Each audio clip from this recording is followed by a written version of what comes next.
Good morning and welcome to another great episode of Money Truth Moments with Judy Copenbarger. Good morning, Judy. How are you? Good morning. I am awesome and happy Tuesday to you. Hey, right back at you. It's a beautiful day, sunshine. It's going to be a nice 80 degrees today. So we're starting off great. I love Um, Southern California. It's awesome. I've got friends absolutely. up in below zero. It's like, nope, not here. It's great. Yeah, I can actually wear shorts, right, and a t-shirt, and I'm all good. So, hey, It's great. absolutely. Hey, so today we have a great show, folks. Thank you for joining us. If this is your first time joining us, welcome. I want you to make sure that you also aware to follow Judy at judycopenbarger.com.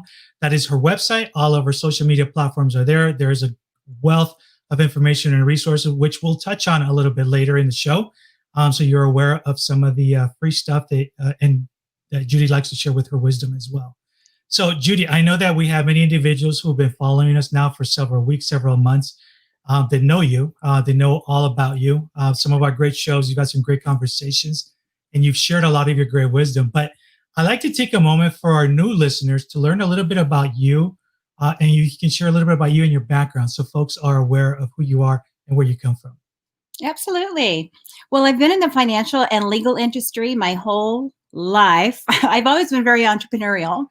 But I started as a teenager running a little insurance office. I got into financial services, went to law school with my husband.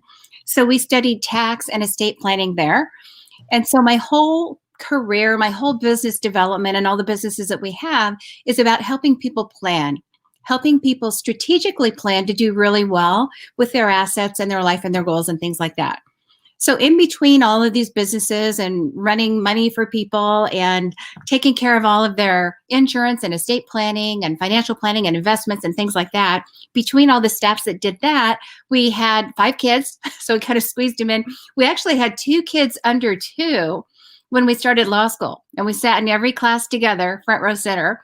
And then we finished law school, did all the rest of the stuff, and then had 3 more children, which are now all grown and starting their lives and just doing amazing things on the planet.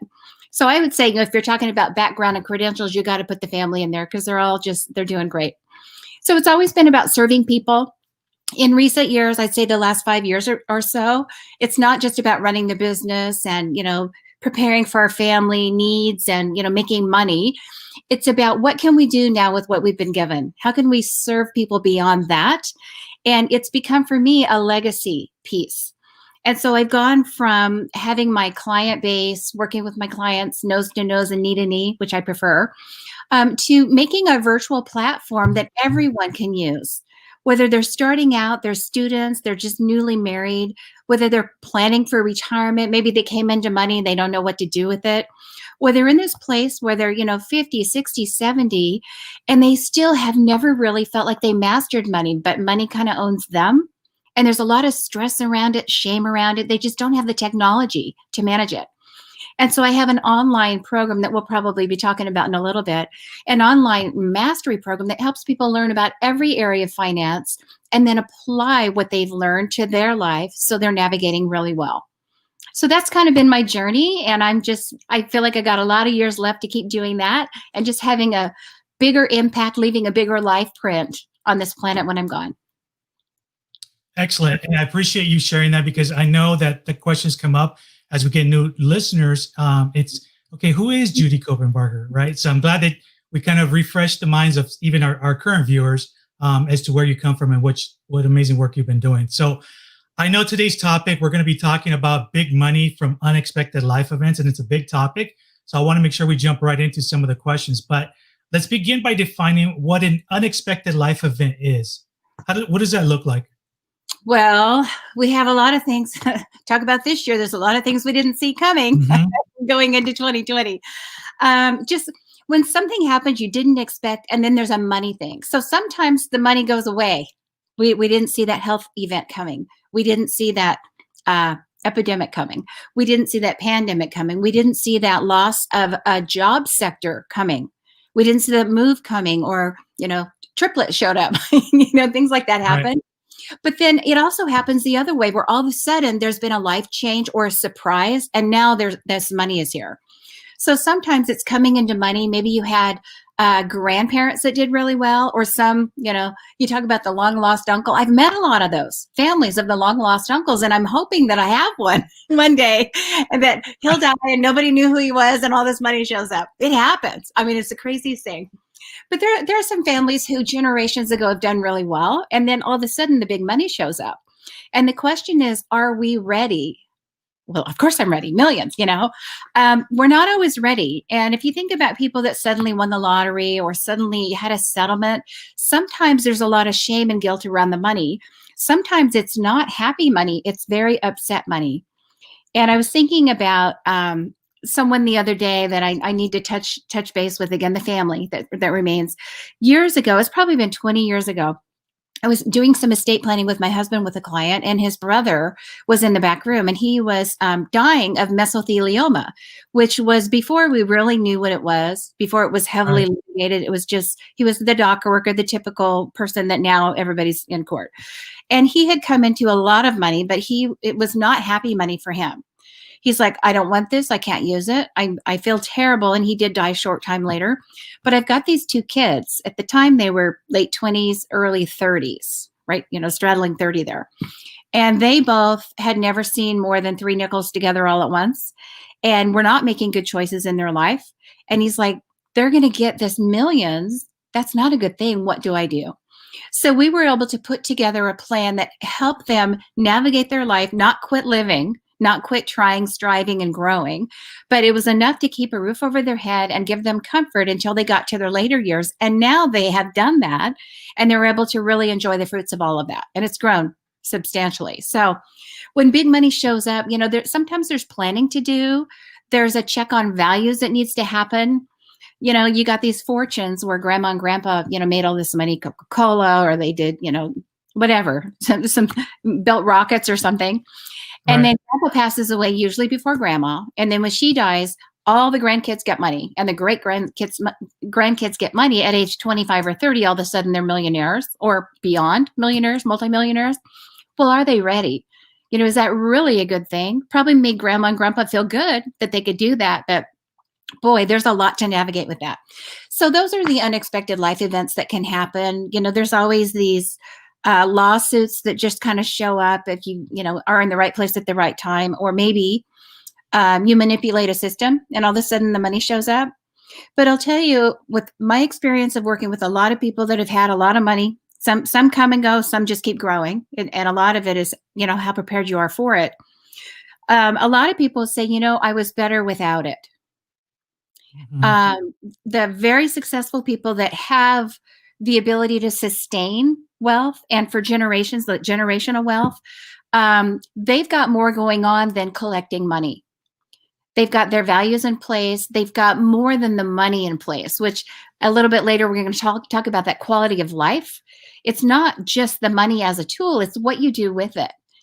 If you give a hammer to a 3-year-old, he could build you a pretty little birdhouse, or he could like whack his toes with it, or your fingers with it, right? So it's just a tool, good or bad. But that's what I mean when I say unexpected life events. When money just shows up, are we ready, and what are we going to do next? And that's a great point. I mean, you brought up the issue of the lottery. There's also, I know personally folks that have gotten, come into this great amount of money, and all of a sudden in less than a year, it's completely gone. And it's like, how did you blow through this so fast? And, all of a sudden you got expensive. It's like, you don't really think about it. It's like, all of a sudden, hey, I got money to spend. They don't think it's going to run out, and it does. And it's unfortunate, way too many cases that I've seen with that too. The statistics are true. Inheritances, big money that shows up, lottery winners, people like that, it's gone. I think it's 6 months for lottery and 18 months for inheritance is the average. Wow. And some of these numbers are big. That means half of them, it doesn't even take that long to blow through. And that's just really sad, because you can do a lot of good with money. It's a great tool. Yeah, absolutely. And folks, if you're just joining us, good morning. Thank you for joining us here this morning at Money Truth Moments with Judy Copenbarger. If you're not following her, please visit her website. We just talked a little bit about unexpected life events, and there's plenty of great resources that you can find on her website at judycopenbarger.com. You can also follow her on social media. There's also resources that we're going to talk about specifically after this. that can help you guys with some of these issues when you come into big money or, from unexpected life events too. But talking about this as well, let's move on to talking about insurance types. Share with us a little bit more about, the different things out there that folks should be aware of. Oh, there's so many kinds of insurance. Usually you think about health insurance. The news is always covering health insurance and do we have it? Do we need it? When you think about health insurance, if you have something you can do at work, that's usually a great way to go if you're still working or one of the spouses of you is working. And also think about the dental, the vision, all the other extra things that come with health insurance. So there's things like the Affleck. Everybody's seen the duck commercials. Mhm. Affleck, things like that where it's a reimbursement program. Those are great things to think about if you have a propensity for health issues, or maybe you have health issues in your family you want to make sure you're protected against. So there's not a financial catastrophe. Life insurances come to mind, and there are permanent and term life insurances, many out there. If anybody wants a deep dive on that, navigating that and actually understanding it once and for all, it's in the Money, Truth, and Life book. It's in the online mastery program, Money, Truth, and Life. And it goes through every area of life insurance and distinguishes them, and it kind of unravels all of that confusion around that. There's casualty insurance. That's your house, your car, your stuff, right? To make sure that if it burns down or floods or something that you're covered. Business insurances. And the liability insurance is one part of business, but then you have the professional liability. That's important. So if you're professional, you're giving advice, you're paid to give advice as an architect, an attorney, a financial person, all these CPAs, people like that, they have liability insurance for if they make a mistake. So it's E&O, or errors and omissions insurance. What if I forgot to tell them, or they didn't hear me right, or I didn't complete something? There's insurance if I hurt somebody with my advice or forget something. There's insurance to cover things like that. So those are the basic genres of insurance. And again, for anybody that wants a deeper dive, we have all of that where you can just do this primer level all the way through grad school to figure out what you might be missing if there's a gap. Yeah, and the reason also I brought up insurance is because, as we get big money, we tend to forget also that there's certain areas where we need to have a professional take a look at what we currently have. And now that we have this, influx of money, that maybe we need to adjust some of these pieces that we have going, or if we haven't really thought about it, now it's the time to do it as well. So I'm glad you brought some of this up for us. Yeah, well, for sure, there's more to protect now, right? If all of a sudden, if you had this much and now you have this much, there's more exposure. So there's more to protect. You're also a target. So everybody that can see that you're driving a new car, you have a new house, maybe you went on TV because you won something, or they saw the case. Now they know you've got the money. So you've got predators and creditors coming after you too. So there's a lot of ways you want to really protect when you come into money and didn't have it before. You want to really equip yourself and get some knowledge together. So following that path, so now that we have some of these insurance types, we come into big money also, what are some things that we can think about when it comes to like caring for our home, caring for our family members, pets, all of that's in our lives? Yeah. Well, I think about the biggest expense that surprises people is health. If you have, and it doesn't have to be just long-term health issue, it might be just short-term, but you can't work, or maybe you can't do the work that you did before. Right now, I've got a dear friend who's dealing with his son who had an accident about a year ago, and his his hip was crushed in this accident. And this whole year, he's been dealing with infections and surgeries and redoing the surgeries, and it's just awful. Very athletic, very mobile person. He's just coach, he's everybody's active person. If there's an adventure, he's first in line. And right now, this week is a critical week for him because they're trying to determine if the infection has finally become under control, or do they need to amputate above the hip for this very active person, which would be huge. So we're just expecting the best. And we know he's in hands of great care, great physicians. But it's one of those things where it was just one moment, one accident, 1 second can change a lot of things. Not only has his life changed this whole last year and the whole family's impacted, but in the future, there might be a whole different trajectory for the way their lives go. So things like that happen. So I think about health, all those unexpected things, usually accidents, but there's also inherent things that happen, congenital things that happen. So you think about, do I have the right health insurance to cover so it doesn't take me out financially? And again, if you're at work, a lot of times there's programs there that you can get for health insurance. Later in life, there's the Medicare. And Medicare is when you're 65 or older, you can get insurance if you're in the Social Security system, or if your spouse was or is, where you can get that care. But there's a very big distinction between Medicare and Medi-Cal. So here in California, we have Medi-Cal, which is the California's version of the Medicaid system. A lot of metas, right? Medicaid is that insurance that covers a long-term health issue where you need care for a long time. You've had a stroke, or you've dementia, Alzheimer's, you think of, where it's going to be for a long time.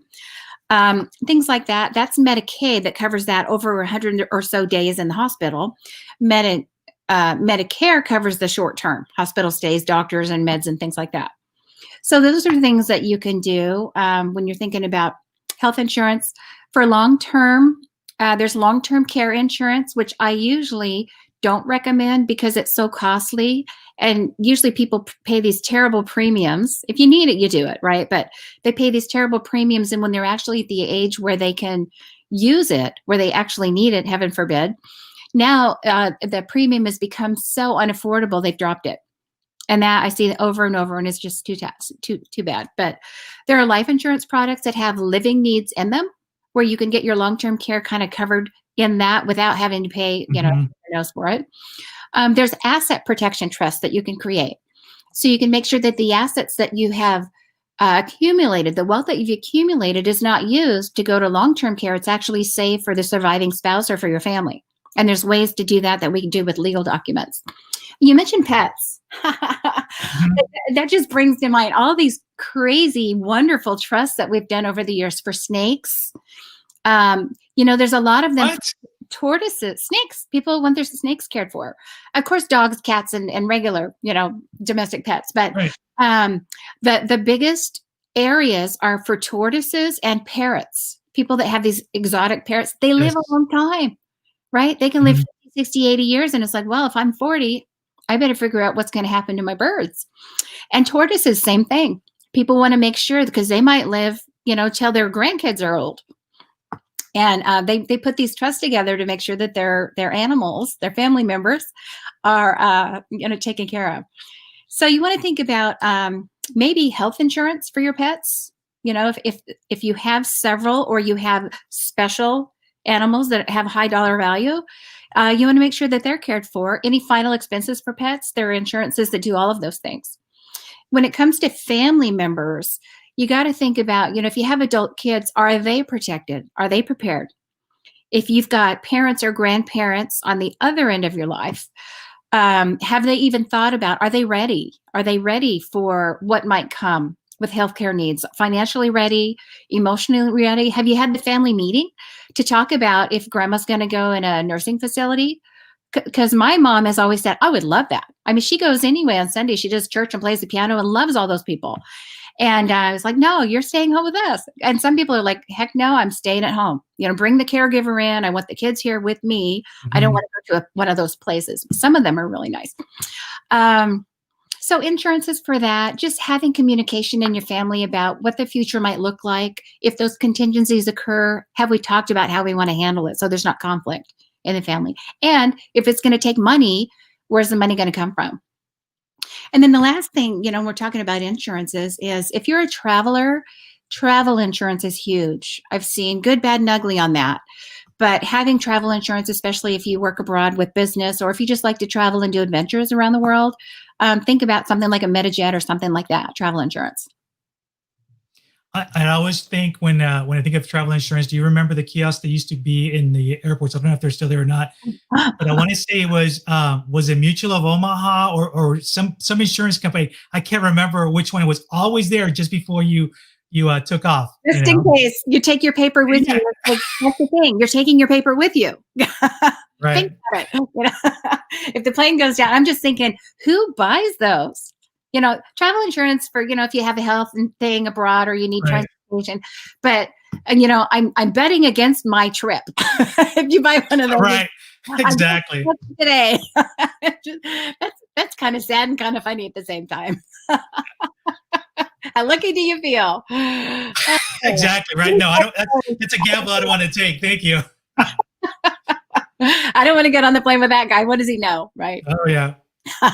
So, folks, thanks for joining us. As always, we always have a great time here on the show. We had a few folks join us. One comment was when we talk about big money from unexpected life events. She said Nancy mentioned that you should keep your mouth shut. Don't tell anybody, right? You got all this money. Absolutely. Also, Get an attorney and then go get your claim, right? Yeah. yeah. And Great. then also, I believe David mentioned that it's been documented that we were talking about parrots. There was a case where a parrot was about 200 years old, so Yeah. it had to be taken care of and all that. Which I believe, because my in-laws have one that they're still trying to find out which of the kids is going to be the one that's going to be taking care of their parrot. So it's been an ongoing family thing, which is funny. Words. Yeah. Absolutely. Folks, so thank you for joining us this morning. You are listening to Judy Copenbarger. Please follow her at judycopenbarger.com. There is a wealth of information on her website. Congratulations again, too, on your book, Making Number One for Money, Truth, and Life. That's been a #1 bestseller on several platforms, including Amazon. Yeah. There's also the Online Mastery Program, which will give you a lot of the tools that you need. And I want to take a moment just to briefly talk about the book and talk about the Online Mastery Program, if you would, please. Oh, absolutely. So Money, Truth, and Life, it's this legacy piece that I spoke of. It's a way for all the things that I figured out work with real clients, like real life people and real life families and real life businesses. It works. It's like, oh, I never understood the difference between a bond and a stock. I never understood, when I get a statement, it looks like it went down, how I didn't lose money. It looks like I lost money. So that's the tuna can story, right? You have the greenhouse story where you grow and protect at the same time in this structure. So I figured out ways over the years to just help people practically understand with visuals and stories where they understand these concepts, especially in the legal arena, that can be very convoluted quick. You go down a rabbit hole and it's like, you lost me at irrevocable, right? I don't know what that is. So we don't need all that. All we need is a little red wagon. And then you totally get every kind of trust there is on the planet, in a nutshell in 10 minutes. So I figured out how to do all that. And I wanted that to be part of my life print that I leave behind, where all these stories and things that I didn't look in a book, I didn't learn in college or grad school or, out there at some seminar, I just gathered and just took little bits along the way and figured out a way. If I was a fifth grader, how would I want that explained to me? And I had a lot of fifth graders, come through the years. So I had a lot of practice with real people and working as a coach and a teacher with little kids, helping them understand from their view something that's relevant and meaningful for them. So this is a collection of ways to understand all the 5 pillars of finance for anybody.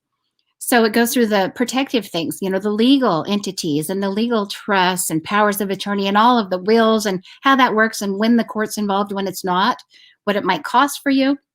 It goes through taxation. It goes through insurances, a lot of detail about insurance because there's a lot, and it changes every Tuesday, that arena. And then there's two of the 5 pillars are just about the growth part. So you have your investments, and that includes all the traditional investments like your IRA and your stock portfolio, things like that, and how they work and how they grow, and when they're not growing, what to tweak. But also your real estate. And also your business interests, banking, all of those things have to do with the growth, the investments part. And then you have your cash flow and your cash reserves. And that's really interesting for people that have an unusual, irregular income. I think of people like anybody on commission or realtors, right? They don't get a paycheck normally. They just this $100,000, and then it's like nothing happens for 6 weeks, and then they get another 50,000. So how do you even it out and make life work? How do you know what level you're living at when you have such irregular expenses? So that's where the cash flow and cash reserves comes in. So we go through all 5 pillars, make sure people understand all the basics in a really fun, relevant, easy to understand and remember way, and then apply that so they can do it better at their house. Excellent. I know that we're limited on time, but maybe in about a minute or so, if you can talk to us a little bit about how do we create directives and powers of attorney. I know that you talk about this in the book. Oh, yeah. And maybe estate planning and succession planning for businesses. And this is something we've talked about before, but if you can briefly just touch on it. In 1 minute. This is an 8-hour class. 1 minute. Ready to go. Exactly. No pressure. Okay. Durable power of attorney for finance is a document that dies with you, but it delegates the authority to someone else to act for you, sign for you if you're unable but living. A durable power of attorney for healthcare or directive to physician. There's many different words that we use for this document. That's where you're delegating authority to someone else to make major decisions for you regarding your body. You know, everything from the final pull the plug or not, donate your organs, authorize an autopsy. But also, while you're living, choose your treatment, your facility, your whether to withdraw or terminate treatment, choosing, you know, the doctor that's going to care for you and who gets to visit you. So avoiding the court intervention at a time that's not convenient when somebody is seriously ill or in hospice or passing away soon. Estate planning, for most people, they think about a trust to avoid probate, take away the costs, take away the delays, take away all the attorney fees, get them out of the thing, and just take care of your family. And that's highly recommended. If you don't have a trust and you have a family, especially blended family or own property, you probably need a trust. When you look at with and without, you're going to want to be with. Business succession. If you have a business, you know, especially a family business, you know, who's in charge and what can they do? What must they do? What can they not do? How are we going to fund succession? You know, when I'm not here and it's my business, who's going to take over? Do we want this business to be a legacy business, or do we want to just liquidate it, cash it out, and give everybody, you know, their piece? Was it just a way to make money, to make ends meet for a while? So those are things. Who are the key people? You know, do I want to benefit my staff that help build the thing? Maybe they could all own it one day.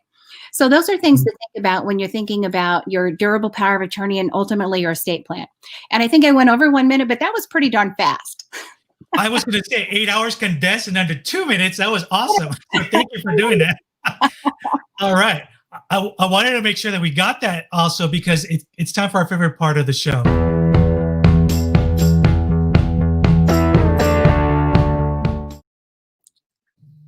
I wanted to make sure that we got to this portion of the show. And let's talk a little bit about, before we actually tell the folks about the new challenge for this week, let's talk about last week's challenge. If I remember correctly, you had folks write down ways that they earn more, correct? Also that they spend less. When the ends don't quite meet and you run out of money before you run out of month, what are we going to do? 3 things. So you brainstorm. How can you earn more? How can you spend less? What do you have to sell? Earn more, spend less, sell something. So how did you do? Did you come up with some ideas? Actually, I did. And actually, this took me back to, you know, my childhood days and kind of rebuilding some of this too. So some of the things that I actually noticed, and I've actually been writing stuff down as you've been telling our audience to do as well too, is that I may be spending too much money on going out to eat, or I may be spending too much money on, you know, renting movies over the weekend that I could have done without that. So now becoming a little bit more self-conscious. And even, I'll tell you, even growing up, once I started earning my own money, having my own job, it wasn't anymore where, hey, I want to go get that because I want it. It was my parents' money. No, now it's like, do I really need it, or could I do without it? So I'm being a little bit more conscientious with that too. That's great. So I did look at that to spend less. Where do I need to cut some of these pieces? And over the years, there's things that I've gotten rid of, such as, like, you know, if there's an old treadmill, I want to get a newer one, or I'm not really using this, I can utilize some of the money with this. One of the things that to this day, though, that I will, and I'm going to share this now with everybody in the audience, that I refuse to ever get rid of, it's actually my whole guitar collection, right? So I've had guitars since I was 15 years old, my very first one, and I've kept all of this. And so I figured, hey, someday if I ever become a rock star, there's a story behind each and every one of those. But that's how I did your challenge, and it took me down memory lane, which is great. So that's awesome. Hopefully, it inspired you to do better, to find a couple of ways you can improve. So, some things I heard from viewers last week: earning more, becoming an Uber or Lyft driver, and that was the wife, not the husband. Isn't that great? Anything that you do for a side hustle. One gal became an organizer. She's like, you know, I went through all of my closets, all of my drawers. I got everything organized, like from one end of my house to the other. And my friends are like, can you do that for me? And so she's got this side hustle of organizing. Really good. This guy's really good at, like, fixing, like the Geek Squad kind of a guy, fixes things that you plug in and makes, you know, software work and takes away the junk off your computer. You don't need IT advisor kind of guy. Started doing that for people. He just said, you know, made a little business card. I can do this. And he's busy. Side hustle. He's got a real job, but that's his, probably making more now doing that. Guitar lessons, right? That's interesting. You mentioned guitars. I had a guitar lesson guy. What can you do to spend less? I had someone say, well, the news sucks anyway, so I'm just going to get rid of all those news stations and all the extra cable or satellite. I guess it's Yeah. cable, right? I don't need all those channels. So the bill went from like 200 to 80 bucks a month or something. This other family I thought was great. They got little kids. So they said, our goal, they went through their spending plan, which a lot of people would call a budget, like diet. What you can't have, a budget is what you can't have. A spending plan, what you get to spend, right? But they decided to cut 12% off their grocery bill. So they started doing, instead of buying the Costco, throw in the already prepared stuff, throw in the oven, making their own. So on the weekends, they get all the ingredients and then they're making casseroles and breakfast things and doing all this together. So they're all practicing cooking and doing it together. Great family time, great activity. I like that one. I had another couple, actually several couples, but this one mentioned it. Negotiate. I always tell people, call the credit card company, especially when we have a big issue like this year, and tell them you don't want to pay that rate. Tell them you want to pay a lower rate and ask, and they'll give it to you. It's crazy. So this guy went, one card was 23.9%. The other one was 18.9%. Both banks, separate banks, gave him a 9.9%. So he's saving over $200 a month. Wow. Just asking two credit cards to reduce their interest, or else, right? I'm going to take the money away from you, or you can get less. And they said they would. Selling something. Some people, there's always that treadmill and that exercise equipment and the bench and all that stuff that we've got. There's always stuff in the garage or out back.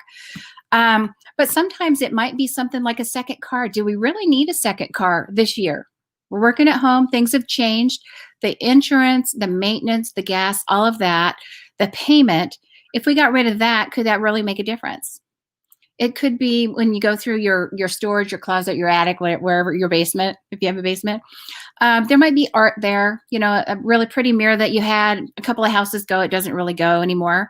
Old DVDs, DVD collections, movie collections, people still buy those, and they'll still pay 10 bucks for an old Disney movie because they got little kids. Yeah. They're never out of season. So things like that you can sell on eBay, or you can go down to the corner mailbox shop, a FedEx shop or something like that. And they have people there. Well, they'll take the pictures, market it, and just take a piece of what you had. Huge. So even if you don't have the time or you don't want to figure it all out, there are people that do that. And now you have space and time and money. So it's fabulous. So those are things that shared. This week's challenge. Are you ready? Are you ready? Let's do this. We're going to talk about our quality of life. So it's a challenge of 4 things. You know me, pen and paper. There's something from your mind to your eye to your hand to the paper, that something magical that happens. So you're going to write down a list of 4 things. The first one, what's more important to you than money? What's more important to you than money? It might be relationships, might be travel experiences, it might be faith, it might be health, could be anything. But when you think if you had all the money in the world, what else would you need with it? Second thing, how many hours per week would you like to add to that area of your life? If it's family, for example, I want to add 2 more hours a week. I'd like my kids to come over. We can do dinner or something like that every other Sunday or Saturday night. It might be, let's just hike, which actually might be several areas. It might be health, fitness, family time. You might be getting fresh air, all of that. So second thing is hours per week you'd like to add, half hour, 10 hours, whatever it is. It might be fitness, like working out. I want to add 10 hours a week, whatever it is. Number 3, 3 specific activities in each category that you can do more, better, different, that you can add. So like in our fitness category, I could take a hike, I could walk the dog, I could get my sleep, I could make sure I'm drinking enough water every day because it's easy not to. I could take my supplements, go see the physician. Oh, I haven't had a checkup. I should probably, get that on the calendar. 3 things at least that you can do in that area of life that will enhance that part of your life and make it more ideal for you.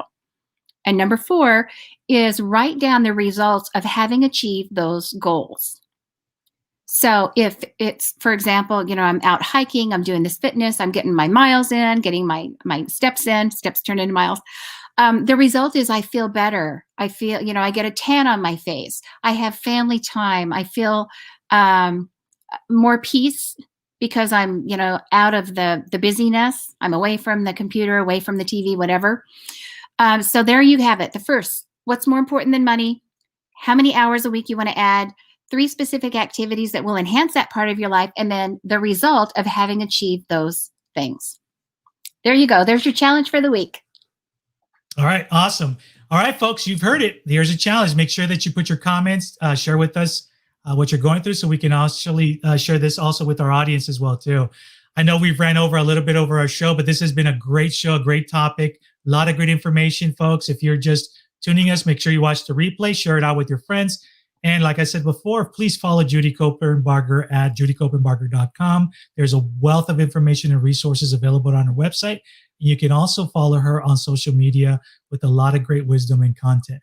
Judy, thanks so much for your time, as always. I look forward to our next session, and I look forward to getting some of these results and the challenges. I hope you have a great day and a great week. It's going to be awesome. Have a great week. Bye-bye. All right.